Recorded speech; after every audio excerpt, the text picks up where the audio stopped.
So tonight I'm speaking about the healing power of love, I just found out. I really thought I knew what love is. I was married to my late wife for 48 years. I've got a frog in my throat. And I really thought that, as some people used to laughingly say, one of the world's great loves. I don't think I sang about it the way John Denver did, or wrote about it quite the way Richard Bach did. But nevertheless, I was definitely up there, and it was a glorious and wonderful marriage.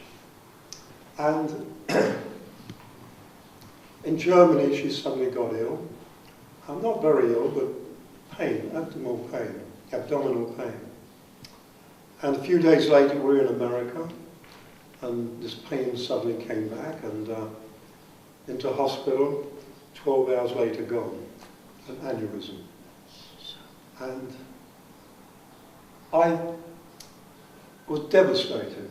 I mean, I didn't know you could be that devastated. I considered my life had come to an end. I tried for quite a long time to stop my heart from beating. I think that was fair. If I could just make it stop beating, that was okay. That wasn't suicide or anything like that. If it would just stop beating, would everybody be happy? Please stop beating, but it didn't, obviously. And the first 24 hours were a blur, just pain, growing pain. I didn't know emotions could give so much pain. I had no idea that they could almost tear your jaw out of joint, and that you could feel as if you'd been hit in the stomach by a big horse, that somebody's ripping your heart out. I mean, I've heard people talk about it, but it was the first grief I'd ever experienced at 70. And the next day I was really aware of this great pit of despair, and I stood on the edge of it. And I knew how easy it would be to just slide down in there. So easy. And I had to make a decision. I'm not doing that. Now, all the family, including me, always said that if Mum goes, Dad will be a basket case for probably between 3 and 5 years. I thought I'd probably be a basket case. Basket case in English language means a basket case. Sort of everything here has gone waddly, waddly, waddly. And I suddenly found for me, and I've talked to quite a number of men about this, and none of them found that they had that choice. They were in the swamp, never had a choice. But I found for me, and I look back on it in my years of spiritual teaching, spiritual focus, trying my best to live what I talk about, I could make choices. And I quickly decided I would continue.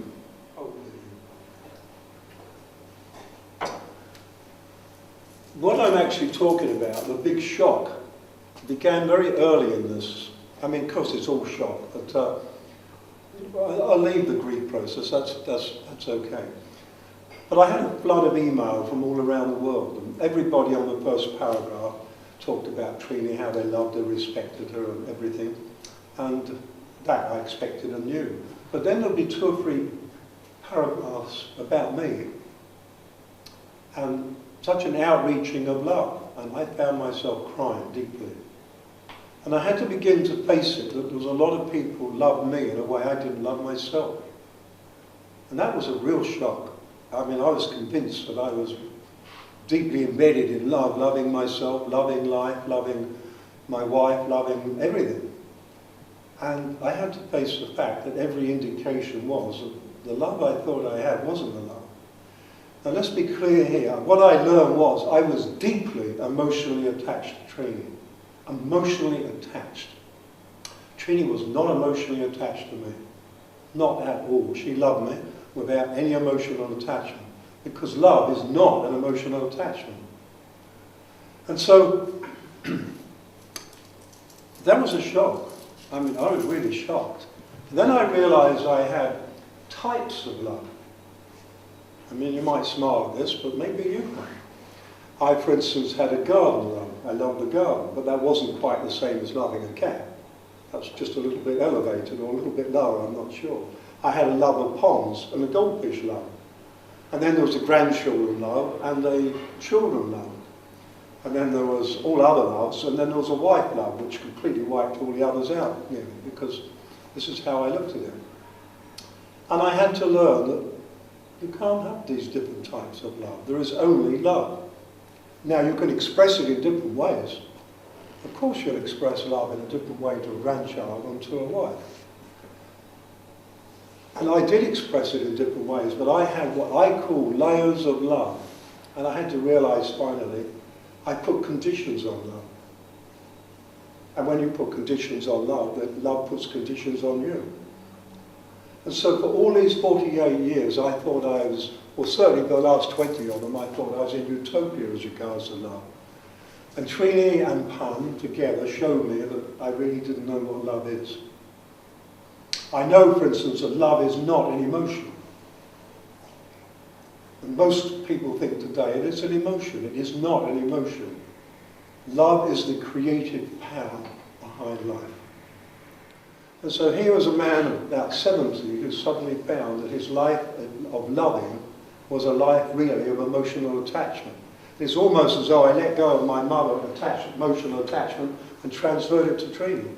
Didn't know I'd done it. If any of you told me, I wouldn't have believed you. No way would I have believed that. A lot of people could see it, but I couldn't see it. I mean, I knew there was a little attachment. I just didn't realise it was like this. And so through the year, I had to learn about love, and I've written it, Through the Eyes of Love. For the next year, another journey began. Most people tend to wait for time to heal the wound, and it does. 3 years. Doesn't take away the emptiness, but 3 years generally closes the wound. I didn't want an emptiness. When there's an emptiness, it says we're not big enough to fill it. Now don't misunderstand me. A person, when they go out of your life, they're gone and there is an emptiness there. But that emptiness does not have to become your life. It's something you can accept. For me, I have to say now, there is no emptiness. And this was exactly what Trini wanted me to reach, where there isn't an emptiness. She figured that if I had an emptiness in me and retained it, which I did have, then I had lost the plot as a spiritual teacher. That isn't what life's about. So she was a hard taskmaster. And so I gradually began to, you don't understand love, but I gradually began to experience this energy that is love. And so I learned what love is, and since then the experience has deepened. And I can tell you with absolute assurance that there is no other love except unconditional. There's no such thing as conditional love.